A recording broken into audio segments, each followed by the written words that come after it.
기도드립니다. 아멘. 오늘 여러분과 더불어 한 사람에 대해서 말씀을 나누겠습니다. 우리가 여행을 다니면서 이 농산물 같은 거를 하나라도 가지고 들어오면 이게 방역 지침에 이게 딱 걸려가지고 농산물은 특별히 아주 공항에서 특별히 단속을 심하게 하는 걸 보게 되죠. 왜냐하면 병충해가 이제 발생하면은 그거를 막을 수가 없기 때문에 그래서 아주 이 농수산물에 대해서는 아주 철저한 단속을 합니다. 여러분 한때 우리나라 형편을 보면 여러 가지 그 질병들이 많이 있는데 구제역 같은 것도 돼지 한 마리가 구제역병에 걸리면 그 집단으로 그 농장 자체에 있는 모든 돼지를요 그냥 매몰 처리를 해야 돼요. 수백 마리, 수천 마리가 죽어갑니다. 그런데 그걸로 끝나는 게 아니라 그 지역 자체에 이게 다 퍼져버리면 그 지역 자체가 다 그 가축 농장이 다 문을 닫아야 돼요. 그러니까 그 전염병은요 속도가 너무 빠른 거예요. 속도가 너무 빠르고 여러분 코로나19로 얼마나 많이 희생을 우리가 겪은 거 여러분 저보다 더 잘 아시잖아요. 2023년 1월 15일 현재가 사망자가 전 세계적으로 672만 명이에요. 그리고 8,450명, 672만 8,450만 명이 죽었습니다. 여러분 서울시 인구가 800만이 조금 넘어요. 거의 뭐 서울시 인구에 접한 사람이 다 죽어버린 거예요. 대한민국에서만 32,900명이 죽었으니까요. 여러분 이 전염병이라는 게 이렇게 무서워요. 그러니까 이 성경에도 보면 한 사람으로 말미암아 죄가 들어왔고 이 죄로 말미암아 사망이 왔다. 그 한 사람의 죄가 이렇게 온 인류에게 퍼져 들어왔다는 거죠. 그 한 사람 때문에 그 한 사람이 그런 큰 영향을 준다는 겁니다. 아담의 죄로 인해서 모든 사람이 죄인이 됐다. 그 죄로 말미암아 우리가 심판을 받게 됐다는 거죠. 성경의 고린도전서 15장 12절에 보면 사람이 한 사람으로 말미암았다. 죄의 시작이 아주 미약한 거예요. 한 사람. 그런데 이것이 전 인류에게 이 죄가 다 퍼지게 됐다는 거죠. 자, 여러분 인류 역사 속에 사람의 혈통으로 나지 아니한 두 사람이 있습니다. 그것은 아담과 예수 그리스도십니다. 아담은 흙으로 하나님이 직접 만드셨어요. 그러니까 아담의 부모가 있을까요? 아담의 부모가 누구예요? 아담의 부모는 하나님이 직접 부모가 되신 거죠. 그래서 하나님이 직접 아담을 창조하셨어요. 그리고 예수 그리스도는 성령으로 처녀의 몸에 잉태하신 거예요. 그러니까 혈통으로 나지 아니한 두 사람이 아담과 예수 그리스도십니다. 오늘 이 본문이 우리에게 주시는 교훈이 뭘까요? 이게 바로 대표성의 원리입니다. 대표성의 원리. 우리가 2002년 월드컵 때 우리 대한민국 국민들은요 모두가 우리 한국에서 월드컵이 치러지니까 이게 16강에만 올랐으면 좋겠다. 이게 우리 국민들의 바람이었어요. 근데 그 당시 네덜란드 감독 출신 거스 히딩크 감독이 우리나라 대표팀 감독 아니었겠습니까? 그분을 통해서 우리가 16강만이 아니라 8강, 4강까지 오르는 영광을 얻었어요. 자, 분명히 운동장에서는 11명의 선수가 뛰지만 자, 그들의 거둔 승리가 우리의 승리고 우리의 기쁨이고 우리의 영광이었습니다. 왜냐? 그들은 우리 국민의 대표였어요. 대표팀. 이 대표가 이렇게 중요한 겁니다. 그리고 그 모든 11명의 승리가 우리 모두의 승리가 되고 우리 모두의 영광이 된 겁니다. 여러분, 우리가 대통령의 국제관계 속에서 다른 나라와 체결하고 조약이나 비준을 하잖아요. 비준을 맺는데 우리 국민들에게 이것이 국가의 경영에 아주 중대한 그런 영향을 끼칩니다. 다른 나라 관계 속에서 체결하는 조약과 비준은 우리가 대통령에게 권한을 위임했어요. 권한을 위임했고 대통령에게 권세를 주었기 때문에 그분이 대표성을 가지고 하는 거예요. 그러니까 이것은요, 그가 비준을 하고 조약을 맺으면 이 국민이 받는 겁니다. 이게 내가 그 테이블에 앉지 않았지만 국민이 받는 거예요. 국민 전체가 그 조약을 받아들이게 되는 거죠. 그러니까 사실은요, 대통령이 체결을 했어도 최종적인 책임은 사실 국민이 지는 겁니다. 최종적인 책임은 우리가 지는 거라니까요. 그러니 여러분, 이게 바로 대표성이죠. 아담이라는 말은 개인적인 지칭의 개인적인 명의도 될 수 있지만 이것은요, 인류라는 의미가 있어요. 인류라는 의미가 있는 거예요. 아담은요, 인류를 대신한 대표자입니다. 예수님도 마찬가지예요. 예수님도 역시 인류를 대표하는 인물입니다. 구약 성경의 아담은 죄와 죽음 아래, 바로 인류를 죄와 죽음 아래 우리를 이렇게 타락시킨 바로 아담이 바로 인류의 대표자였어요. 그러나 새로운 시대 예수 그리스도는 바로 우리에게 거룩과 의와 생명을 주는 그런 생명의 대표자가 되신 거예요. 옛 시대의 인류를 대신했던, 바로 옛 시대의 인류를 대신하고 새로운 시대를 우리 주님께서 예수님 한 분을 통해서 새 시대가 우리에게 오게 된 것입니다. 사도 바울은 죄와 사망이 한 사람을 말미암아 온 것처럼 인류에게 구원과 생명이 예수 한 사람으로 말미암아 왔다.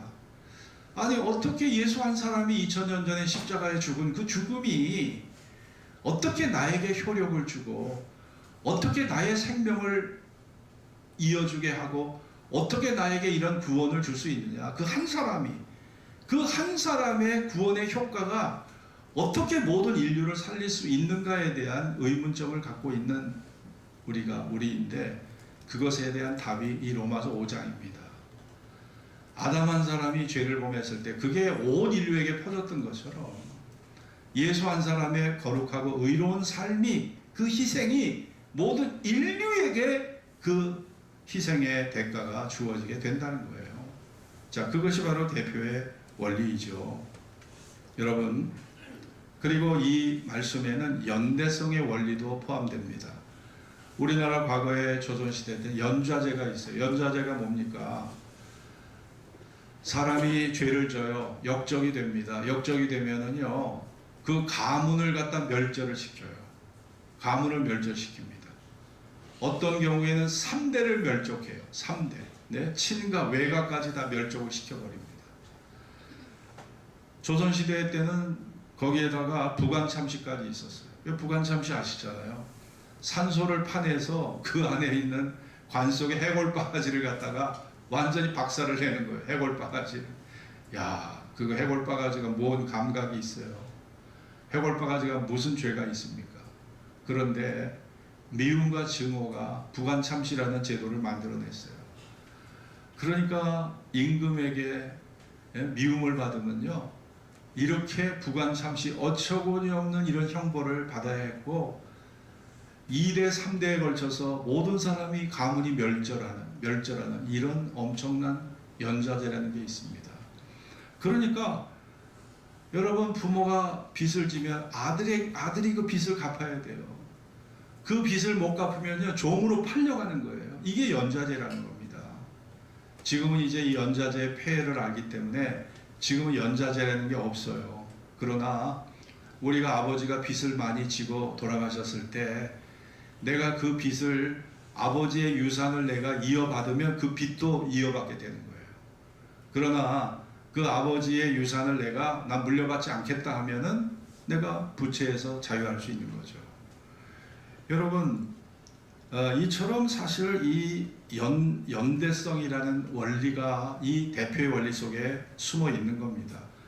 아담의 죄가 아담 한 사람에게만 해당되는 게 아니라 그것이 그의 후손들에게 이 연좌죄로 이게 다 유전적으로 그대로 물려진다는 거예요. 종자가 좋아야 좋은 열매 맺는 거 아닙니까? 종자가 나쁘면요, 아무리 그 열매를 우리가 기대해도 좋은 열매 맺을 수가 없어요. 씨가 나쁘면요. 여러분, 우리가 아담의 씨를 물려받은 사람들입니다. 우리가 아무리 깨끗하고 순결하고 거룩하게 살려고 해도 안 되는 이유가 왜일까요? 우리 종자 자체가 안 좋아요. 종자 자체가. 우리 어린아이들을 키워보세요. 아이들이 100일 때까지, 돌 때까지는 너무 천사 같아요. 천사 같아요. 100일만 지나봐요. 돌만 지나 애들이요, 벌써 고집이 생겨요. 부모 말 안 들으려고 해요.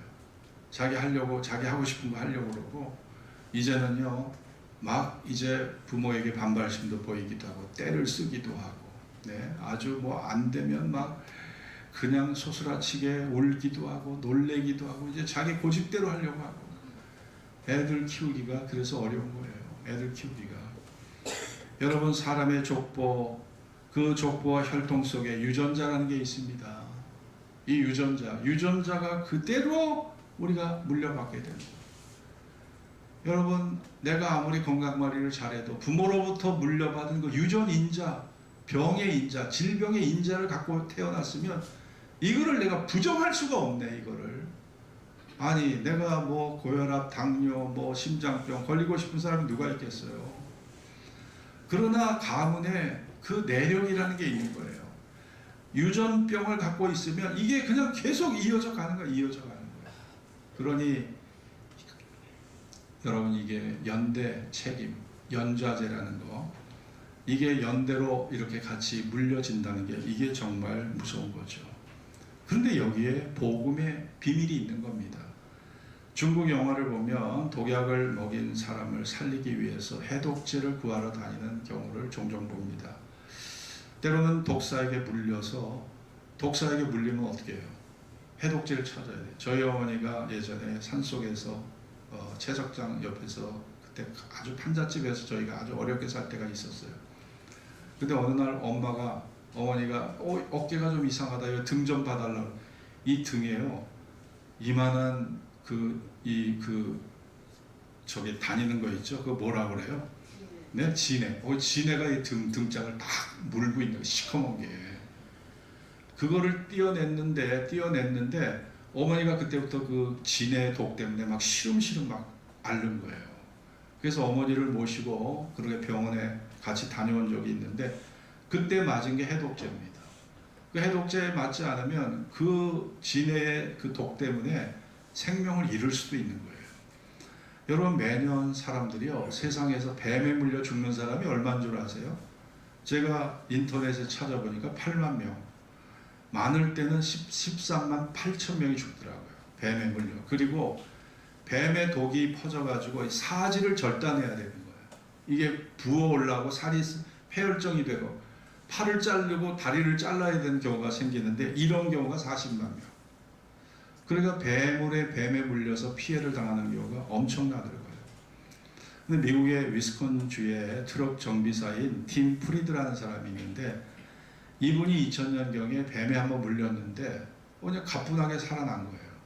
근데 이 사람의 생각 속에, 야, 내가 이 뱀에 내가 강한가 보다. 내가 이제 뱀을 의도적으로 물려봐야 되겠다. 그래서 내 몸에 이 뱀에 대한 항체를 가지고 이거를 의학적인 용도로 쓰면 얼마나 좋을까 하는 이런 생각을 이 사람이 하게 됐어요.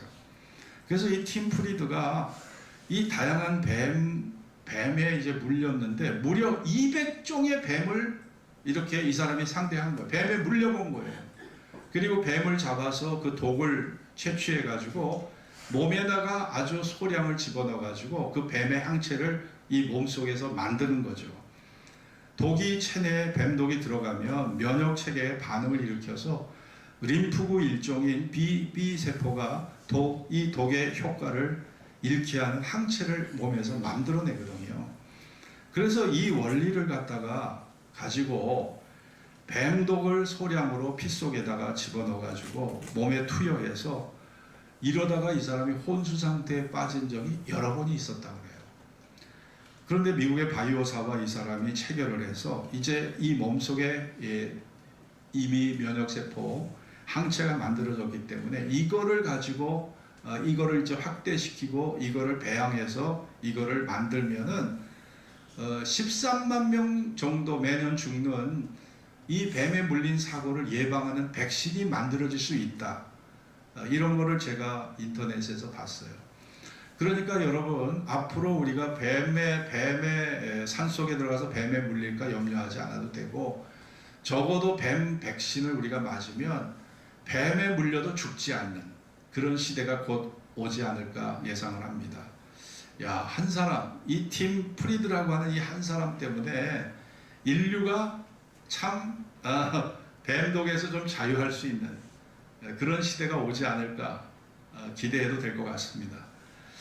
여러분, 아담 한 사람에 의해서 들어온 이 죄의 독성이 온 인류를 병들게 만들었어요. 타락하게 만들었어요. 고통을 줬어요. 생존 경쟁이라는 걸 가져왔어요. 생존 경쟁. 그리고 여인에게는 출산의 고통을 가져왔어요. 그리고 결국은 사망의 이런 절망을, 죽음을 가져온 거죠. 죄의 삭은 사망이라고 했습니다. 아담의 족보로 태어난 모든 종자에게, 모든 인간에게 저주와 형벌과 심판이 따르는 것이에요. 피할 수가 없는 것입니다. 여러분, 이런 세상에 하나님은 이 죄의 독성에 빠진 이 죽어가는 인간에게 바로 예수님의 피가, 예수님의 십자가의 보혈의 피가 해독제가 되게 하신 줄로 믿습니다. 인간이 죄의 독성, 이 죄의 독성에 우리가 물려서요, 우리가 지금 서서히 죽어가고 있는 거예요. 인간이란 존재는요. 여러분, 이스라엘 사람들이 수르 광야에서 하나님을 원망하고 길이 너무 험악하니까 막 길을 가다가 다리가 막 어그러지고 발목을 삐고 너무 힘이 드니까 막 하나님을 원망하고 막 욕지거리를 하고 아주 난장판이 벌어졌을 때 하나님 불뱀을 보내어 물게 하신 거죠. 그래서 이스라엘 사람들이 폐혈증에 걸려서 뱀독 때문에 죽어가지 않습니까? 그때 하나님이 모세에게 놋뱀을 만들게 하셔서 그 놋뱀을 바라본 즉 살아나게 하신 거예요. 요한복음 3장 14절에 모세가 광야에서 뱀을 든 것 같이 인자도 들려야 하리니 이는 저를 믿는 자마다 영생을 얻게 하려 하십니다. 온갖 죄로 인해서 내 몸과 마음과 인생 속에 퍼져 있는 그리고 서서히 나를 죽여가는 이 죄의 세력을, 이 죄의 독성을 해결해주고 이 독성을 해독해줄 치료제가 과연 무엇이냐는 거죠. 그것이 바로 예수의 십자가의 피, 예수의 십자가의 능력인 줄로 믿습니다. 그것만이 우리의 죄를 씻어낼 수 있는 거예요. 지혜로 안 돼요. 지혜로. 돈으로 안 됩니다. 권력의 힘으로 되는 게 아니에요.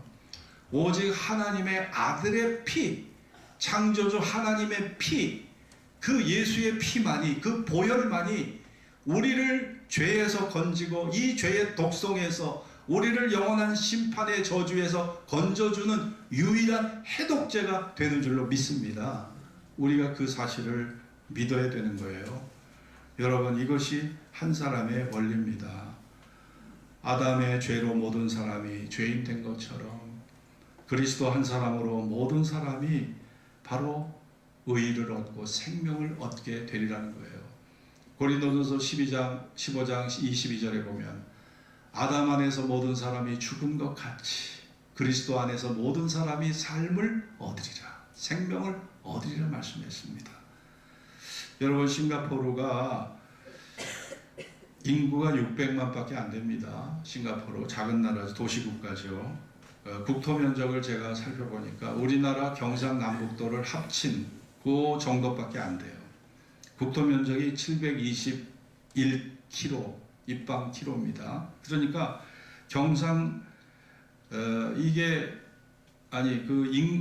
도시의 규모가, 면적은요, 경상도 진주 규모더라고요. 인구가 600만이니까 인구가 경상남북 다 합친 거고 면적은 경상남도 진주시와 비슷하더라고요. 진주시가 700km 입방키로거든요. 그러니까 그런데 화교가 가장 많은, 중국 화교가 가장 많은 동남아시아 중에 가장 많은 중국계 비율이 높은 지역이 바로 싱가포르입니다. 언어가 영어입니다. 영어를 모르면 문맹으로 간주되고 일상생활이 불가능해요. 영어를 쓰기 때문에. 싱가포르의 국명이 말레이어 싱하푸라입니다. 이 싱하푸라라는 것은 바로 사자의 도시라는 뜻이에요. 사자의 도시, 싱하푸라, 사자의 도시. 이게 이제 영어 발음으로 싱가포르가 됐는데 원래는 말레이어 싱하푸라에서 나온 말이죠. 국민소득이 2022년 작년도 43,000달러예요. 우리나라가 작년도가 36,000달러니까 우리나라보다 7,000달러가 더 많습니다. 굉장히 잘 사는 나라고 세계에서 가장 살고 싶은 나라 1, 2위를 다투는 나라가 싱가포르예요. 정치적으로도 아시아뿐 아니라 세계에서 깨끗하기로 유명해요. 또 마약과 도박 이것에 대해서 극형에 처할 정도로 아주 단호한 대처를 하는 나라가 싱가포르입니다. 현재 싱가포르는 정치, 경제, 사회, 문화 등 거의 모든 분야에서 아시아권을 넘어서 세계에 손꼽히는 나라가 됐어요. 야, 어떻게 이런 나라가 이렇게 변화될 수 있을까? 싱가포르란 나라는요, 1900년 초까지 바로 영국의 식민지였어요. 이 싱가포르가요. 2차 대전 때는 일본군의 점령지가 싱가포르입니다. 그 후에 1963년 8월 31일에 영국으로부터 독립을 해요. 그리고 1965년 2년 후 8월 9일에는 말레이시아로부터 독립을 합니다. 그래서 도시국가가 된 거예요. 그런데 이거 보시면 독립한 지가 불과 57년밖에 안 된 거예요. 근데 57년 만에 아시아의 이 조그만 도시국가가 세계 최고의 부강한 나라가 되어버렸어요. 야, 대단하죠? 한국의 부산보다 조금 작은 나라인데 어떻게 이렇게 큰 위대한 업적을 남길 수 있을까? 그 역사를 살펴보면 거기에 리콴유라고 하는 한 사람, 총리를 했던 한 사람을 우리가 역사의 인물로 찾아낼 수 있어요. 이분이 영국의 캠브리지 대학을 졸업한 아주 재원입니다. 영국의 식민 통치 아래서 국회의원 활동을 했던 사람이에요. 그리고 1959년부터 싱가포르 자치령의 총리를 했던 사람입니다. 영국의 자치령. 그리고 1965년 8월 싱가포르가 말레이시아에서부터 분리 독립을 했을 때 그때 싱가포르 초대 총리를 했던 사람이에요. 그때부터 이 사람이 25년 동안 싱가포르 총리로서 이 싱가포르를요 완전히 바꿔놓은 거예요. 이 리콴유가. 그는 권력이 탐이 나서 돈이 탐이 나서 오랫동안 나라를 다스렸던 여타 그런 권력자들하고는 전혀 달랐어요. 너무나 깨끗한 인물이었어요. 리콴유가. 그는 나라를 위해서 담배꽁초 하나, 휴지 조각 하나 길거리에 버리지 말도록 그렇게 철저한 시민의식을 키웠고 사회 변혁을 달성했습니다. 마약을 소지했다가 잡히면 극형 사형이에요. 사형. 마약을 소지했다가 그냥 죽어버립니다. 그래서 마약은요 싱가포르에 아예 들어오질 못해요. 왜냐? 마약을 소지한 것만으로 사형이니까 누구든지. 그리고 부정부패가 없기로 소문난 아주 깨끗한 나라를 만드는 거예요. 자, 그러니까 여러분 이렇게 보잘것없는 아니 부산 정도의 작은 도시국가가 이렇게 세계 최고의 인류 국가가 되어버린 거예요. 이게 요 한 사람 리콴유에 의해서 25년 동안 싱가포르를 통치했던 리콴유가 이 도시를 이렇게 만드는 거예요. 여러분 한 사람이 이렇게 중요한 겁니다. 우리가 전라도 신안군 증도라는 곳에 가면 증도의 90%가 복음화되는 대한민국의 최고의 복음화율을 자랑하는 도시가 섬이 바로 신안의 증도입니다. 저도 작년에 우리 노회에서 증도를 갔었어요. 아주 여름에 떼약볕을 맞으면서 증도 순례를 했던 적이 있는데요. 이 섬의 스토리를 소개한 천국의 섬이라는 책이 출간이 되어 있습니다. 이 섬의 특징은요, 미신이 없어요. 미신이 없어요. 또 투전판이 없어요. 노름도 하지 않아요. 사찰이 없어요. 아무리 섬을 들려봐도 사찰이 없고 굿땅이 없어요. 굿하는 데가 없고요. 점집이 하나도 없습니다. 주말이면 모든 식당이 문을 닫는 곳이에요. 왜냐하면 이 섬 인구 2200명이 거의 다 주일날 교회를 다 가기 때문에, 네? 다 이 교회 현재 11개 교회가 있는데요. 시골교회지만 그 중에 6개 교회가 이미 자립하고 외부의 도움을 받지 않는 자립교회입니다. 자립교회. 그런데 이 섬을 복음화했던 것은요, 목사님도 아니고 선교사님도 아니에요. 한 불행한 한 여인의 헌신으로부터 이 증도의 복음화가 시작된 겁니다. 이 1991년 신안군 암태도에서 태어난 문중경이라는 나이 17살 난 이 아가씨가 증도로 시집을 와요. 그런데 신랑 얼굴 한 번도 못 보고 혼례를 치른 첫날부터 소박을 맞습니다. 남편이 너무 못생겼다고 이 여자를 그냥 박대한 거예요. 이후에 20년간 남편에게 버림을 받은 아주 생과부가 된 거예요. 아니, 결혼을 했어요. 결혼식을 했어요. 남편이 자기를 아내로 받아주질 않는 거예요. 그러니까 이거야말로 생과부죠. 얼마나 불행합니까? 인생이 완전히 꼬여버린 거예요. 모진 십사례를 하면서 그녀는 우연히 집을 찾아온 전도 부인에게 전도를 받고 예수를 믿게 됩니다. 그리고 유명한 그 당시 이성복 목사님 부흥회에 참석해서 참 은혜를 받게 돼요. 그리고 그녀는 그 은혜를 받은 것을 기점으로 경성에 있는, 한양에 있는 성서학원에 입학을 합니다. 그래서 전도 부인이 됐어요. 전도사가 된 거예요. 그래서 고향 신안 땅에 내려와서 섬들을 나룻배를 타고 다니면서 복음을 전하게 됩니다. 문중경 전도사가요. 주민들의 부탁으로 짐꾼이 되기도 하고 우체부 역할을 하기도 하고 약사 역할을 하기도 하고 의사 노릇을 하기도 하고 이 사람이 얼마나 다녔든지 1년에요 9켤레 고무신을 바꿔 신었대요. 고무신을 얼마나 다녔든지 1년에 고무신을 9차례를 고무신을 바꿔 신었답니다. 돌짝밭을 다니면서 아이 병자 어른을 막론하고 만나는 사람에게 찬양을 불러주고 기도를 해주면서 복음을 전했어요.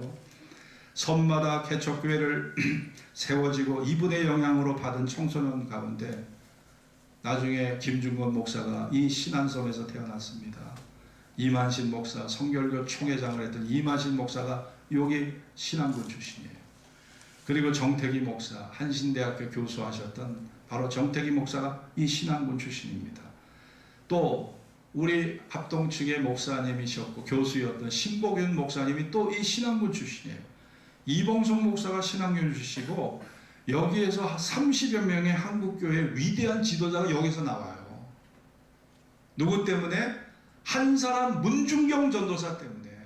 네? 남편에게 결혼 첫날부터 소박받고 생각으로 20년을 살았던 이 문중경 전도사가 이 섬을요, 이 세계를 이렇게 만들어버린 거예요. 여러분 놀랍지 않습니까? 그녀의 나이 59세가 되던 6.25 동란 때 공산당원이 그녀를 체포하자마자 공산당원이 문중경 전도사를 알아봤어요. 뭐라고 얘기했을까요? 야, 새끼 많이 깐 씨암타가 이러더래요. 새끼 많이 깐 씨암타가. 예? 새끼 많이 깐 씨암타가 죽어라. 몽둥이를 내리치면서 문중경은 그 고통 속에서 내 아버지요, 내 영혼을 받으시옵소서 기도하면서 총탄에 맞고 순교했습니다. 여러분, 그녀에게 전도 받은 사람들이 얼마나 이 장례식에 많이 왔든지 김구 선생의 장례식보다 더 많은 인파가 이 문중경 전도사의 장례식에 찾아왔다는 거예요. 왜냐? 다 그녀의 사랑이 미치지 않은 것이 없고 그녀의 손길이 미치지 않은 것이 없고 그녀의 발걸음이 미치지 않은 것이 없었기 때문에 팔이 닳도록 입이 닳도록 몸이 닳도록 그렇게 전도하고 다녔기 때문에 그의 장례식에는요 김구 선생의 장례보다 더 많은 인파가 찾아왔다는 겁니다. 여러분, 한 사람이 중요한 거예요. 한 사람이 변화되고 한 사람이 복음에 미칠 때 이런 역사가 일어나는 것입니다. 그리고 하나님은요, 그런 한 사람을 지금도 찾고 계신 거예요. 이 시대를 변화시킬 그 한 사람을 우리 중에 찾고 계신 겁니다. 여러분과 제가 그 한 사람이 되도록 우리가 힘써야 할 줄로 믿습니다. 하나님께서는 시대마다 그 시대를 변화시킬 한 사람을 찾고 계시다는 거예요. 예레미야 5장 1절에 보면 너희는 예루살렘 거리로 빨리 왕래하며 그 넓은 거리에서 찾아보고 알라. 너희가 만일 공의를 행하며 진리를 구하는 자를 한 사람이라도 내가 찾으면 이 성을 멸하지 아니하리라. 내가 이 성을 사하리라 구해내리라 말씀했어요. 여러분, 예루살렘 성 안에서 정말 공의를 행하고 진리를 구하는 한 사람, 이미 북이스라엘은 100년 전에, 그때 당시 기준으로 100년 전에 이미 아수르에 의해 멸망을 당했거든요. 그런데 지금 이 남유다도 지금 풍전등화, 바람 앞에 등불이었어요. 바람 앞에 등불. 강대국 바벨론과 그리고 애굽이 이 이스라엘을 노리고 있었거든요. 그런데도 그들은 정신을 못 차리고 백성들은 하나님을 버리고 다른 신들에게, 바알신에게 분향을 합니다. 그리고 제사장들조차 하나님을 찾지 않았어요. 아유, 하나님 믿어봐야 소용없어. 하나님 믿어봐야 마음의 부담만 지고, 지키지 못할 율법의 말씀 들어봐야 마음의 부담만 있고 괜히 죄책감에 시달리고, 하나님 믿어봐야 뭐 좋은 게 있나, 믿어봐야 소용없어. 그러면서 사람들이 하나님 앞에 이 뭔가 예속당하는 것을 싫어하는 거예요. 종교적 부담감, 종교적 부담감, 이런 것만 생각한 거죠. 여러분, 선지자들조차 하나님의 이름이 아니라 바알의 이름으로 예언을 하고 바알의 이름으로 악행을 저질렀어요. 여러분, 예루살렘 성 안에 진실하고 정직한 한 사람 찾으면 용서하겠다고 하셨지만 그 한 사람을 찾지 못했기 때문에 결국은 바벨론에 의해서 멸망을 당하고 70년 동안 바벨론에 끌려가서 포로 생활을 해야 했던 거 아닙니까? 이것이 이스라엘의 비운의 역사였던 거예요. 여러분, 왜 예수님이 이 세상에 오셨을까요? 왜 육체를 입고 오셨을까요? 하나님께서 찾으시는 진리를 행하고 공의를 행하는 그 한 사람이 되기 위해서, 하나님이 찾으셨던 그 한 사람이 되시기 위해서 예수님이 이 땅에 오신 줄로 믿습니다. 예수님이 오신 이유가 바로 그거예요. 이 세상에 아무리 돌아보고 아무리 구체적으로 살펴봐도 하나님이 찾으시는 그 한 사람이 없었어요. 한 사람이 없었어요.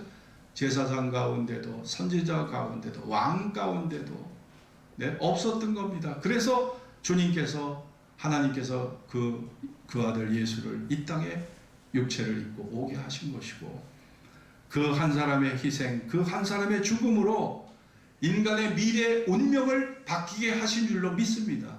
우리의 운명이 그 한 사람 때문에 바뀌게 됐어요. 심판을 면하게 됐어요. 하나님의 자녀가 되는 권세를 얻게 됐어요. 그리고 예수의 피로 용서의 자유를 경험하게 됐어요. 그리고 영원한 부활의 생명을 얻어 하나님과 영원히 함께 살아가는 그런 영광스러운 사람이 된 것입니다.